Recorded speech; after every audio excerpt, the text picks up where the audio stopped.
Do you think that there needs to be further regulation to prevent the kind of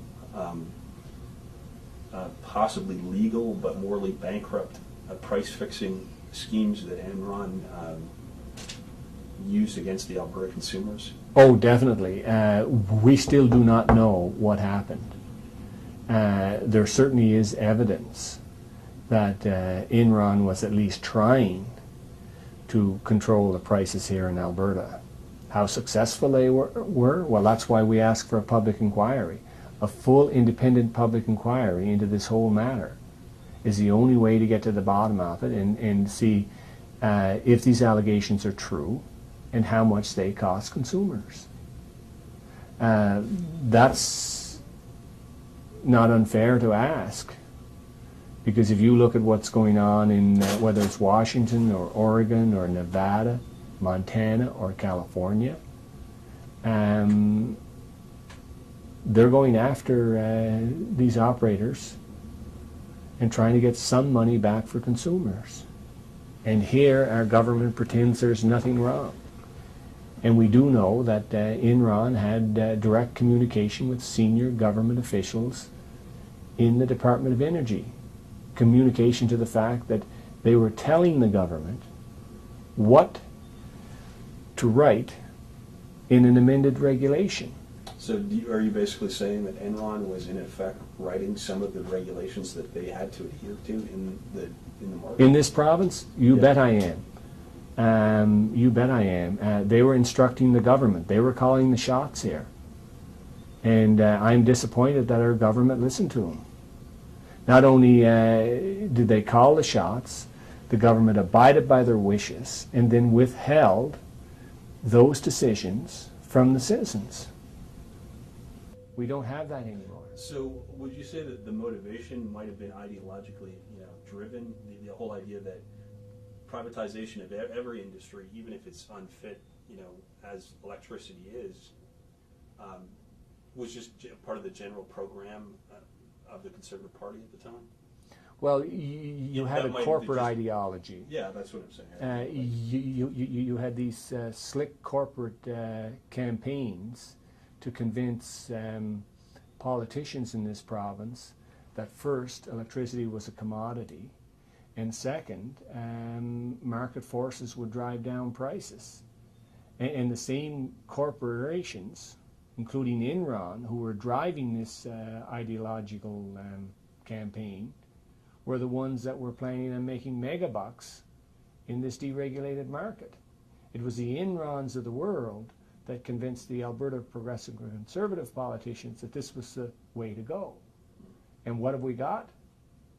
We got between $8 and $10 billion extra on our bills for no good reason other than poor ideology. This was driven, without a doubt in my mind, by the likes of Enron. Now, do you think that the government and the companies that are involved are counting on people's poor memory of events and confusing them with new, many line items on their bills to just, sort of obscure the issue as to what has happened and what continues to happen? Oh, definitely. The government is hoping that as time passes, people will just get used to having high-cost electricity. And that's not happening. Consumers are still complaining, and next year prices are going to go higher and higher as the government tries to get away from the regulated rate option. The city of Lethbridge, citizens there are already looking at a 20 to 25% increase in their electricity bill next July. And what is happening in Lethbridge next July is going to happen in the rest of the province. Despite Enron was examined in 1999, it was through that period, the customer itself was not impacted by if there was manipulation, and I still have to underscore if. We would still ask the Federal Bureau of Competition to investigate that. So the customers were not harmed in any material aspect through those years. Okay, well, I have evidence to the contrary of that. I mean, I've got documentation from the Snohomish County Prosecutor's Office that details price-fixing schemes that were planned out by Eastern law firms, and they were also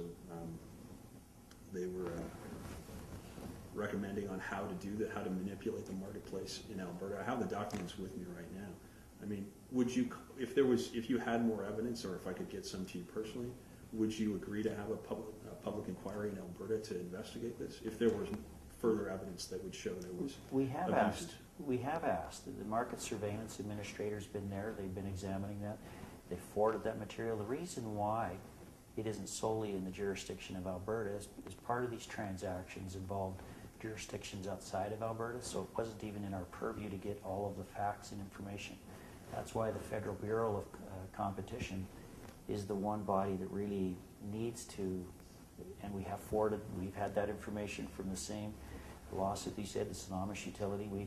I don't know if it's identical, but we've had much of that material. It's been forwarded to the Federal Bureau of Competition.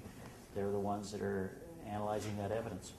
But remember, even if you're describing events that happen in the United States, and even if those I'm also describing events that happened here as well. Even if those events happened up here in Canada, there were hedges in place prior to the sale of those power purchase arrangements that the customers protected. Any extra revenues that went through the power pool got refunded back through to the customer.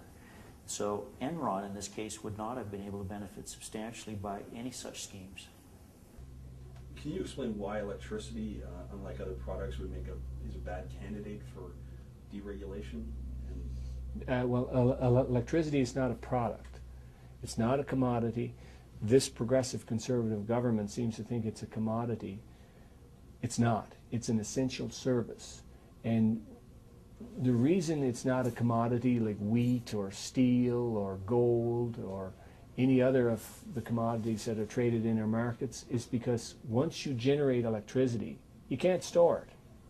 And our electricity system has to be in a constant state of balance between supply and demand. So you just can't generate 400 megawatts of electricity and not have a place for it to go. There has to be a demand for that. And that's why it is an essential service, not a commodity, because you can't store it once you generate. Okay. Have any of the incredible profits that have been generated has there in legislation to force any of those profits to be reinvested in environmentally friendly generation of electricity? No. The government right now, in my view, is paying lip service to renewable sources of electricity generation. Certainly there has been some wind power in southern Alberta developed, the wind turbines, but really green power has not been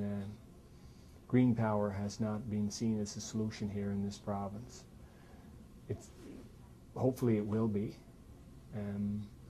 I see a future in this province for wind generation, for electricity generated through solar panels. We need to have net metering in this province where small generators can sell their excess generation into the Alberta grid.